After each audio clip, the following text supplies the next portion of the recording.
Hello friends, welcome back to my channel my mentor Viraj. आ गई हूँ मैं लेकर आपके लिए एक बहुत ही नया और इंटरेस्टिंग वीडियो जो कि है अमोर्टाइजेशन स्केड्यूल। तो आजकल लोन सबके होते हैं, चाहे कोई सा भी लोन हो, टू व्हीलर का हो, होम का हो, कार का हो, एनी लोन। अगर आप लेते हैं तो आपको रीपेमेंट स्केड्यूल जो है वो बैंक प्रोवाइड करती है, या फिर कई बार अगर नहीं करती है तो उसके चार्जेस लेती है आपको प्रोवाइड करने के लिए। तो ये बहुत ही एक इजी तरीका है जिससे एक्सेल यूज करके आप खुद ही रीपेमेंट स्केड्यूल या अमोर्टाइजेशन स्केड्यूल घर पे बना सकते हैं। या तक कि आप ईएमआई चेंजेस करके प्रीपेमेंट चेक करके उसको किस तरह से आपको अर्ली कंप्लीट करना है वो भी चेक कर सकते हैं। तो आज मैं आपको सिखाऊंगी एक्सेल पर अमोर्टाइजेशन स्केड्यूल बनाना। तो बिना देर किए जल्दी से लाइक शेयर और सब्सक्राइब कर दीजिए मेरे चैनल को, क्योंकि आगे आते रहेंगे और भी इस तरह के इंटरेस्टिंग वीडियोस। तो चलिए स्टार्ट करते हैं। ये मैंने एक रेडी फॉर्मेट यहाँ पे बना के रखा है जिसमें सपोज अगर आप मान लीजिए आपकी लोन है 20 लाख की, तो उस तरीके से ये स्केड्यूल पूरा बन जाएगा। ओके, तो उस हिसाब से ही अपने आप पूरा स्केड्यूल बन जाएगा। तो इसमें आपको पता चलेगा आपकी लोन कब खत्म हो रही है, उसमें प्रिंसिपल कितना जा रहा है, उसमें इंटरेस्ट कितना जा रहा है। ये पूरा का पूरा स्केड्यूल बन जाएगा। ये स्केड्यूल बनाना भी मैं आपको सिखा देती हूँ, बट सबसे पहले हम फॉर्मूलाज पे यहाँ ध्यान दे देते हैं। मान लीजिए आपकी एक होम लोन चल रही है, होम लोन चालू हुई 2026 में। सबसे पहले आपकी ईएमआई गई 1 अप्रैल 2026 को। 50 लाख की आपकी लोन है और 7.3 इसका रेट ऑफ इंटरेस्ट चल रहा है। 20 ईयर्स के लिए आपने लोन ली है। तो ईएमआई जो है वो आपका कितना होगा? तो ईएमआई चेक करने के लिए हम फॉर्मूला यूज करते हैं गाइस, PMT इक्वल्स टू करके PMT करेंगे तो ये आ जाएगा। इसको आपको क्लिक करना है। तो यहाँ पे आपको ये गाइड करता जाएगा कि आपको क्या करना है। सबसे पहले आपको सिलेक्ट करना है रेट को। अब ये रेट है ईयरली और ईएमआई हम ढूंढ रहे हैं मंथली। तो इसको हम डिवाइड बाय 12 कर देंगे। फिर कॉमा, कॉमा करते ही ये दिखेगा एन पर, एन पर यानी नंबर ऑफ ईयर्स। ईयर्स दिए हैं आपको। तो अब ये ईएमआई मंथ्स में है तो इसको मल्टीप्लाई करेंगे 12 से। प्रेजेंट वैल्यू, प्रेजेंट वैल्यू हमारी मांग रखी है, प्रेजेंट वैल्यू है हमारी 50 लाख। इसको मैं माइनस में डालूंगी क्योंकि ये लोन हमको पे करना है, हमने उधारी ली हुई है।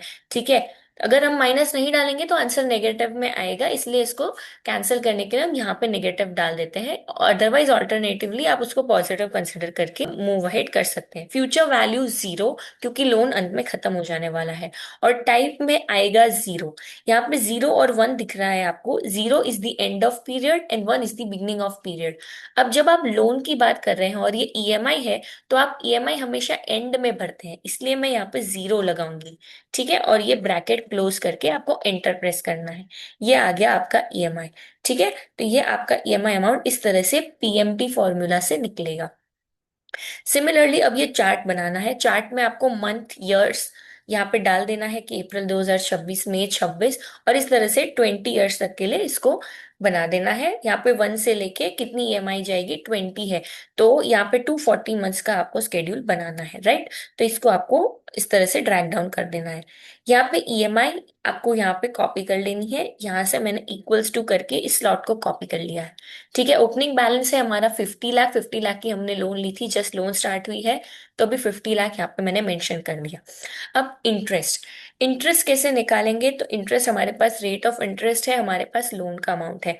तो यहाँ मैं आपको साइड में करके दिखा देती हूँ। इंटरेस्ट के लिए सबसे पहले रेट ऑफ इंटरेस्ट, ये पूरे ईयर का इंटरेस्ट है। अभी हम मंथली ईएमआई में से हमारा इंटरेस्ट कितना है वो देखना चाहते हैं, इसलिए मैं इसको डिवाइड बाय 12 कर दूंगी। ठीक है, और इसके बाद इसको मल्टीप्लाई कर दूंगी हमारी लोन अमाउंट से। ओके, तो ये आ गया मेरा इंटरेस्ट अमाउंट, वो भी इस करंट मंथ का। इस मंथ के लिए मेरे पास इंटरेस्ट अमाउंट आ गया। ईएमआई अमाउंट मेरे पास है, उसमें से मैं इंटरेस्ट को डिडक्ट कर दूंगी तो मुझे क्या मिल जाएगा, प्रिंसिपल।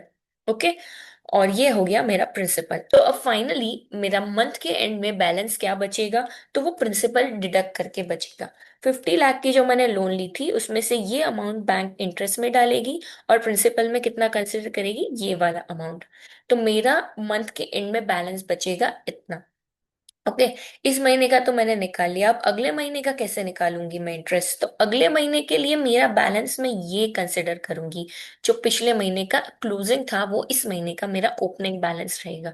तो again rate of interest divided by 12, but इस बार जो बैलेंस है वो चेंज होके नया बैलेंस लेंगे।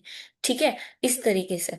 और अगेन प्रिंसिपल के लिए हमारा ईएमआई अमाउंट तो सेम ही है, तो ईएमआई में से करंट मंथ का इंटरेस्ट माइनस किया तो करंट मंथ का प्रिंसिपल अमाउंट आ गया। ओके।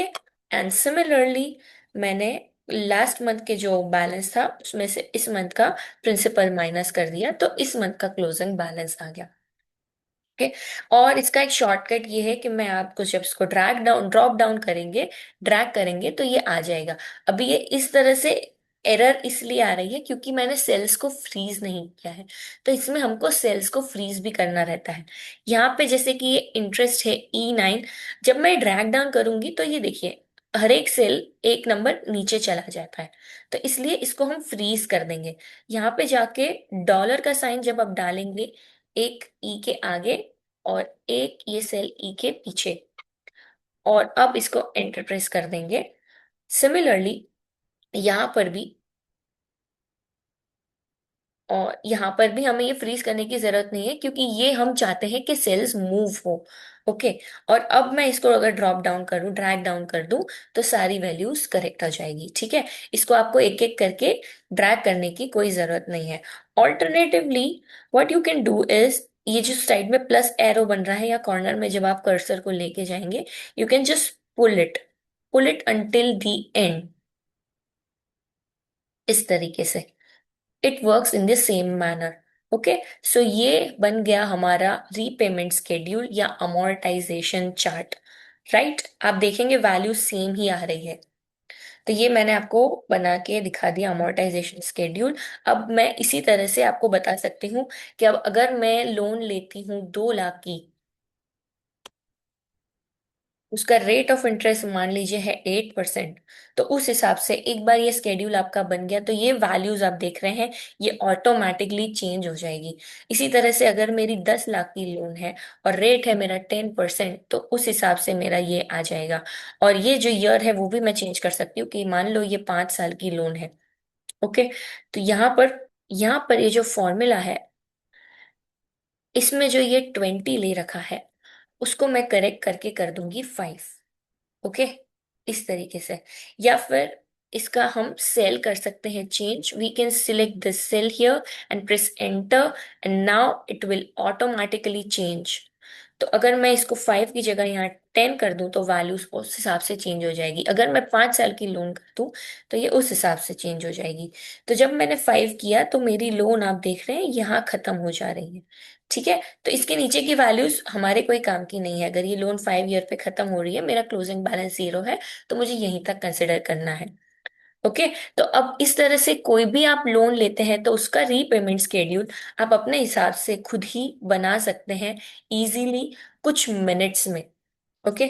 कुछ भी वैल्यूज आप डालें, ये आराम से आपका रीपेमेंट स्केड्यूल 2 मिनट के अंदर बन के तैयार हो जाएगा।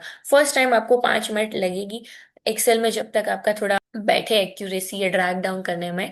बट एक बार ये बन गया तो आप किसी को भी, अपने दोस्तों को, खुद की आईटी रिटर्न भरने के लिए या स्केड्यूल चाहिए रहता है, या आपको कुछ कंपैरिजन करना है, लोन जल्दी पे करनी है या किसी दोस्त को मदद करनी है, तो आप इस तरीके से मिनटों में रीपेमेंट स्केड्यूल किसी भी लोन का निकाल सकते हैं।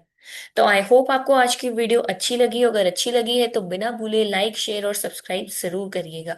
तो आज के लिए बस इतना ही, लेकिन अगर आप चाहते हैं कोई अलग टॉपिक पे मैं आपके लिए वीडियो लेके आऊं तो जरूर आप इस टॉपिक को कमेंट कीजिए। आई ट्राई कि मैं आपके लिए उस पर्टिकुलर टॉपिक पे वीडियो जरूर लेके आऊं।